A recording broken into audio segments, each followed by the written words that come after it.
Enra yesa witness say UEFA Champions League. Matches mienu. Mamensha asem fem free the course to Spain. Barcelona eshe 4-0 against Dortmund.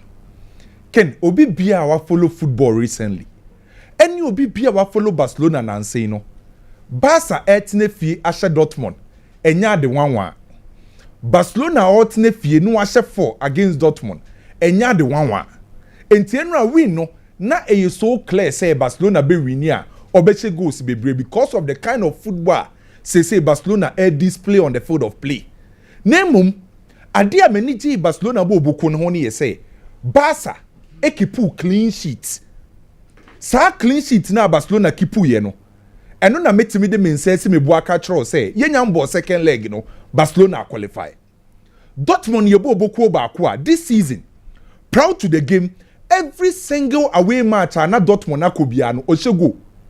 Enti na Barcelona for kra nim se so mbe winim pokra na omutira nye ya Dortmund betima shego. By Barca e make sure say goal no omo ntimi mfa nto atenem.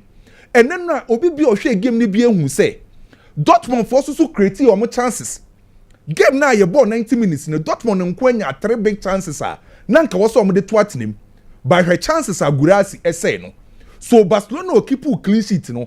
Barca an concede goal no ken eno ana de Barcelona qualify to the next stage yenyambo second leg by came no wuti ase metima ka say Barcelona as it stands now currently European teams any top leagues are able no Europe no Barcelona ne kra the best and effective attack e wo Europe the same time metimi de men say me bo aka tro say Ukwa Europe na wo ka team Europe top leagues ye ka front three Barcelona no cry the best front three Europe top leagues team an attack effective to me Europe Barcelona team okra the best front three Barcelona and my reasons are simple before say we say anything na attack effective team o team apply the principles of attack in very well and it's a Barcelona is here kind na wo twa kwan mo fa so attack ya the first thing I want to say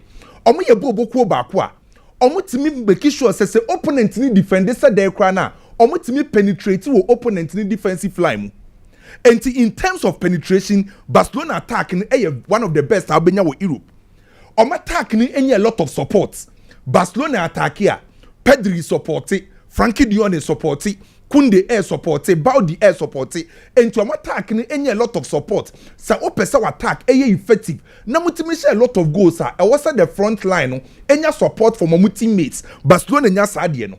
Omutimi stretch opponent in defense out of position. Barcelona attacking making sure say omunya mobility, creativity and omu finish very well. And so what checking numbers now this season omenya the entire season competitions are hold omoba. Ken yenya Barcelona boboku What about 48 games in all competition? What's 145 goals? No team and what top European league are watching more goals than Barcelona this season. And it's a what checking numbers no munyana and your numbers ketwa. The first major competition was Spain. La Liga no. La Liga. Barcelona a created big chances saying team bia La Liga. UEFA Champions League na ye bona ye see what's running pokrano.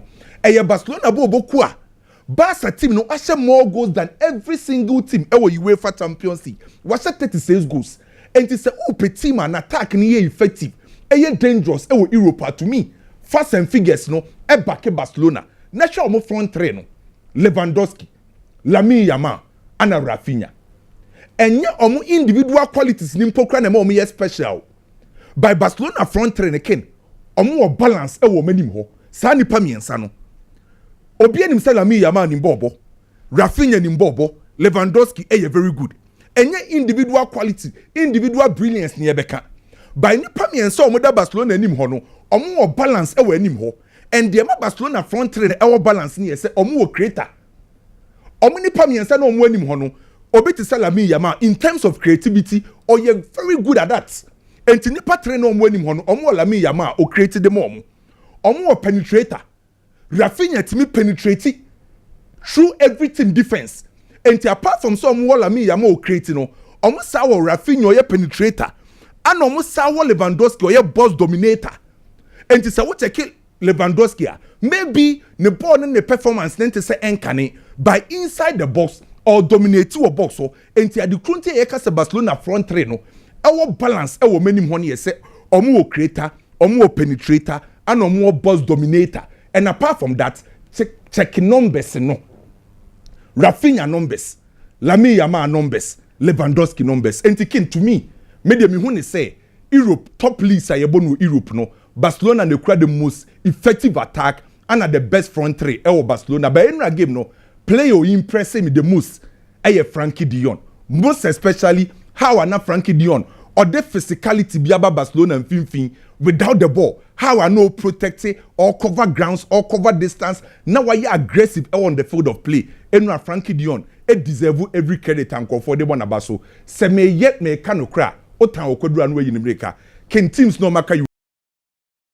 Barcelona your favorite to me obia wona dwen kire by teams o maka ne Barca ball no omobo say no ade ebetima bo Barcelona yensuo aye din say teams na nkasa bo Barcelona ji say nsuo na bo Barcelona team na no eden e Paris PSG so share Aston Villa 3-1 again it was a game na win no obia nipa dodo na nim say PSG be win enti win ne nyem wanwa backen se PSG si akan currently only say eyebo boku well coached say coach bi a hye team no ball na PSG ball no coach bi nsa no PSG boku nim say PSG ball na sesa say omo bot to a certain pattern enti ye me de say now say Nazri say aside bi wo ho a wo say ball Luis Enrique abaso because adwuma na Luis Enrique aye with this PSG team no ken papa no eye adwuma pa yi nioma miensa ana mehu ni se Luis Enrique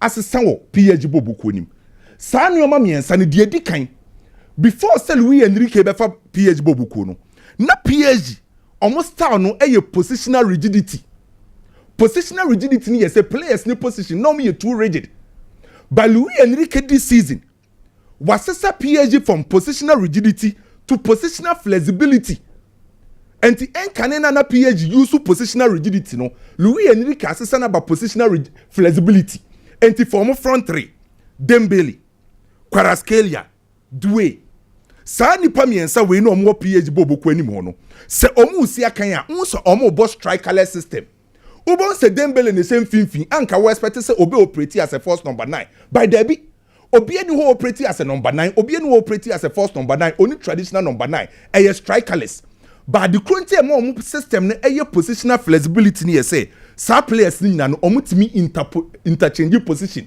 enti se ne ubehu Dembele won finfin no waswitch ko left waswitch ko right ubehu Kvaratskhelia e wo right obebe finfin obeko right the way the same thing Bakola the same thing enti ama players no omaye flexible on the field of play show mo me for this miensa say mpokromu yusu Vitinha Fabian Pena ana Joao Neves sa players miensa we mpokra no hwe kwan omo fa so ye flexible omo so interchange position enti ama players need to me express yo mo ye on the field of play enti sa positional flexibility na Luis Enrique dia ba be she PSG bobuku nim no e bring the best out of them enra no mo ni Aston Villa ebo no Aston Villa e bo low block enra na mitimi kan Aston Villa players be 9 omo nyina egu omo chire ho but hwe kwan omo fa so the creative space no constant of the ball movement player ba ku kura bo a ubon se ba ko rane na or drag opponent no alongside na a creative space how I know mu rotate and manipulate space and a kwan omo fa so a receive ball e wo spaces enti hwe go omo sheye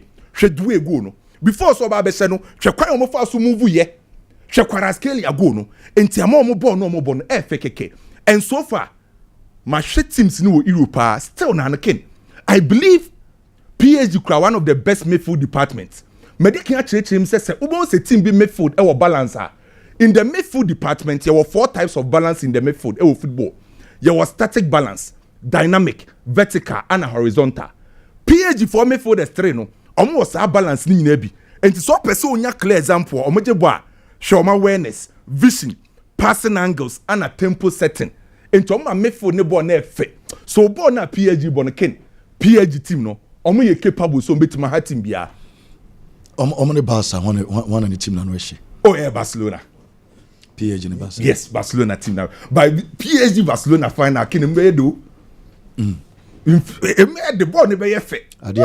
Arsenal kwageno nere masesa no. Oh, they don't say ball na PSG bo say no say ni aba PSG on. On say first na nkofo say a French league on nkwa. By ball no mo say bo Europe no. Anu aye dene. PSG betimi ehia Arsenal ana. Yeah, omabo this season. Arsenal show mo 2-0. Arsenal show mo. Okay. By one thing it says star na sakakra compared to yes, because they say the PSG are moving from positional rigidity to positional flexibility. Yemfa edunsione kwame de la Odilson bre na be remo kakrama me manya ne tese PSG for no ayadia Mbappe lawyer no atro de akoma UEFA mpa for Infinite Champions League. Say Edison what one wasem no lawyer Delphine Obano Obano say UEFA mra na nkasa kire say so bi ntua ne nkura ka ne players ne ka they are not supposed to enter into. And you say your mom grant you grant you almost about Champions League. To when you PSG for Champions League, I'm sorry. Press conference na Puma Hotel. And I'm say no, baby at Chelsea kwane himfa. Leia also. Yes, local police for na catch almost say Mobi and share. Club flag. Chelsea JC. So Chelsea JC you say mo flag bi go komo mbesre obi an she fiatade enfabra. Okay, some of the supporters can be radical. Some people say I agree. I mean, there are some more.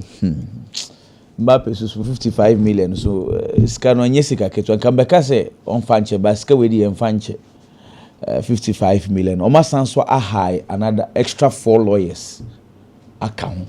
So Mubejo Musika 55 the fanche honestly. It's young more Hong Kong. Ken, you see, we cannot analyze Barcelona without making a contest as to where Barcelona were before Hansi Flick took over. Because Mekai, before the start of the season, Netimani a church in the pie Barcelona for. Look, Madrid had won the Champions League. Madrid had a league with Jose Lu. Madrid enter into a different season or the Kylian Mbappe abeka. Contrary to Barcelona Dieno. Barcelona Dieno. Javi Hernandez or no munye issues. Barcelona quarterfinals for the Copa del Rey. Bilbao for the EU Mufrim Champions League. Paris Saint-Germain be EU Mufrim. Xavi and the Barcelona board need issues because Xavi said the team cannot compete. If you do remember that statement from Xavi. Xavi can say same way ain't team compete you because omunya young inexperienced or here players and not nema before buy omujana kwai. Me say yet see the contest so that you appreciate the kind of worker Hansi Flick or Barcelona bobuku. This was the Barcelona team Hansi Flick ebetoye. Ansa ne ebe pamu Xavi no. Na Barcelona no ma trigger transfers say omo transfer for next season no ma start year hu adwuma. Left back they needed a left back because na Cancelo and na ball left back. Inti they contacted Javi Galan na or Celta Vigo. Say or Atletico Madrid. Omne Casai, omne Alex Gremado Casai. Na Barcelona needed to fill in their defensive midfield. Defensive midfield no into Mejana Kwai Monaco. Barcelona had agreed okay rebetit for Guido Rodriguez. Omne can be beer because not a free agent. Omne can be beer he was just waiting say Barcelona for you be season no one sign a contract for the Diama Barcelona Guido Rodriguez because already nobody can contact Nico Gonzalez now and they or Manchester City no. That was the Barcelona then. Barcelona needed a winger. It's again no question me woman say Abraham Flick ebe take over no. And one issue sounds by 1:1 Barcelona for Nisika. So this man I agree Xavi had done extraordinary work me nyanko for na me dem no bet cassette Xavi da he has done well but baby na edru no Barcelona needed someone with experience. Hansi be take over na juma no kwasam ne say na di you. Left back on omukọ ni abo omukọ ni abo omukọ coach say wait let me go to the preseason. Let me have a look at Alejandro Baldi. Let me check whether he can be fit for the rest of the season. Defensive midfielder, no, not Mark Guido Rodriguez. Or say Barcelona for signing in Tamanyesa or Beko. Coach needs to wait. If he cannot wait, let him go. And no call West Ham. Or say me per se me share in Quadano pre-season. Into pre-season, you know, what can I say? Or Bayern, let me give you one context again. Hansi Flick Bayern, one of the first pick of Barcelona and Quadano. And Okasa Mark Bernal and Casado should follow him to pre-season. Or person show Barcelona for all holding on. Some person got to defensive midfielder, but they should hold on. Obaya no say, Bona, Mark Bernal and Mark Casado airborne die. And Quadano for now, let me keep them. Munyai Guido Rodriguez or so be baby amumanenko. How many times Jan Sre Barcelona for say Nico Inaki Williams in Yano. Nico Williams. How many times na Jan Sre Omo? Oh, Nico Williams and one more. Coach ne baya. He met Hafinha. Hafinha said it in an interview. Say, Coach ne be shy. Ebeshiano. On the Casano coach ne say, look, if you say you can play, Kobama mention, so first training the coach in the castle. Look, this boy can play. Let him play. And no mujai, Nico Diana, a year come sa no mujai. Barcelona only bought Dani Olmo. Share the kind of purchases amount for a year. Lewandowski, they wanted to buy a number 9. Emma Renfrew, Xavi wanted Barcelona to get him a number 9. The same team na Xavi ka say omuntimi compete. I'm on one Laportanya issue no. Say team nintimi compete. Dani Olmo ne buy. Of course. Daniel. And on Bobo say. And I make a say. So if you want to appreciate Hansi Flick, you take it from where Barcelona were. Any pempenso do omwedru. Look, Lewandowski die no. Oba no so be hwe nkwara anim no. Ana okas okay. Victor. Bebo menhwe. Victor okay bebo. And Pau Victor no Barcelona nkwada no promoting say bra na menhwe. It was 2 players in the preseason. First game we preseason or say Pau Victor no peno. Inti okay preseason. One of the best Barcelona players in the preseason was that boy, small boy no, Pau Victor. And also na member na debutize Lewandowski. Ana omuma Victor Hockey Koi. Look, Ken, the season can go worse. I don't care. A bit me ambassador that sorry, I football. Barcelona be free with Champions League. But a Juma Hansi Flick ayeno. Ken, much respect to him. Nkorane bobola. What you say? Sometimes you ask yourself, into coaches no omot say Adena Barcelona nasi. Omot say but you cannot stop them. How many times can't mama picture? How many times na yen can't say Barcelona bobola? Debia Alejandro Baldi almost build up in their 3-2-5. Now Alejandro Baldi echo wings wo, but some echo wings wo Hafinha mom ebe shem fin. But Lami Yamal ne de Debia no original wings wo sa. And Debia he say he should wait. The ball will come to him. No rushing. It's a Barcelona football. Frankie de Jong. Watch television as well. Frankie de Jong na football. Yes sir. Omo Pepe. Now Pedri goes inside. Hafinha goes. Emi Lopez goes inside. Robert Lewandowski goes inside. It's in one particular zone. Bako peno. Plus Mako 4. They be a Barcelona overloading 4 players. Hafinha, Lewandowski. The other number 10, Fermin Lopez. Any Pedri. 4 players. It's there be a Frankie de Jong or time players. So bet me pick any of them 4 players. Now, what the players think you know go fifi because you want to do 1v1 against Barcelona. There is always Lami Yamal. See the coach they say the boy should not rush. The ball will come to him. Give me the next one. It's time will be ano. Born never be Lami Yamal at any point in time. It's Lami Yamal. He has done it from the beginning of the season. He continues to do it. And then another meeting Niko Kovac. Also, are you aware of how Barcelona plays their football? And I'm saying, if you are aware, why can't you stop them? He cannot stop them. Wow. Ken, I'm in 12 soon. I'm in Kasam Kaka. Adia Carlo Ancelotti. Okay. Na ye bunu power. Na no befa Real Madrid nancing ye mono. Was that na Madrid extra go game Sibiana. Do 57 minutes now to echi. Now say Carlo Ancelotti ye changes and now ye more show because changes no eba be sane ma dia ma Barcelona. Madrid. Na Madrid start say Casemiro 2022. Casemiro, Modric, Cruz enim ho no. No but Fede Valverde as a right winger. Now, Say games in the because I remember on your way to the Champions League, about Paris Saint-Germain, about Liverpool, about City, about Chelsea.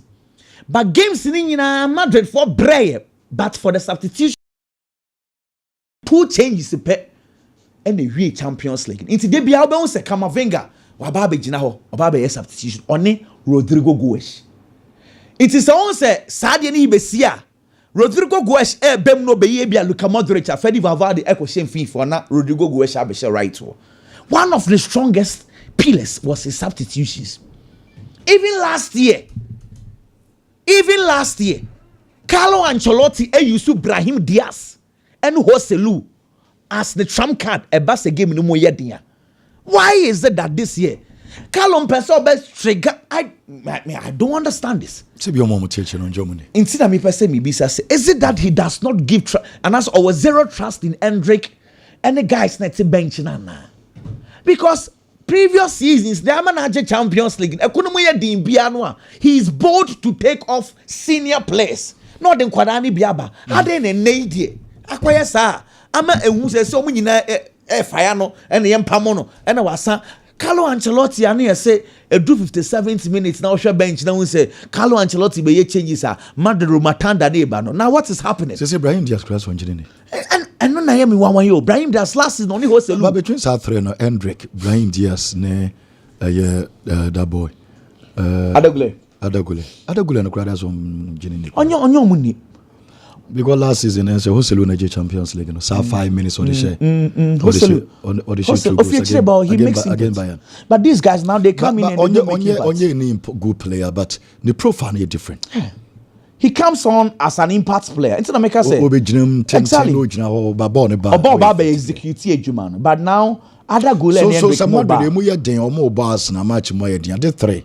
We players on meet my game. And no na issue no here yan fan say o hwe Hoselu a obeka so Hoselu on season game but park no so a no timi ye into 3 way Brahim Diaz was switch on mo ina or was switch on mo ina between Enrique and Adagule why na mu ye dia I think it is about confidence, giving them confidence to play. Now these boys so many confidence coach na chere several times and say sir weekend as I say Carlo Ancelotti 4 players na e no mo ni drop your mo nyina ho hia some bebo no man cry we bo no lose leg no me that say Biggie Ken boss na boko na me adu me kakra me boss ma me hwe Samir Nazi nsem na o kan about Paris Saint-Germain coach Luis Enrique Samir Nazi say born na Paris Saint-Germain e bo adwuma Paris Saint-Germain e ye ade bi e koso around the Paris Saint-Germain team bi aro so wo bi odi abasobo be ma na coach e friend say Luis Enrique and odi abasobo be ma no the last time I make case bi say ne football is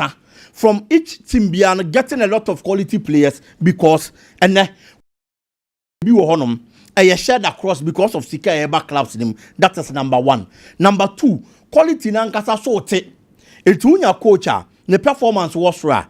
Players obenya no na wahhehye na wa build na odi aye magic e dia matim kro na wowom no and that is exactly what coach friend say Luis Enrique and so King the Paris Saint-Germain project didn't start today.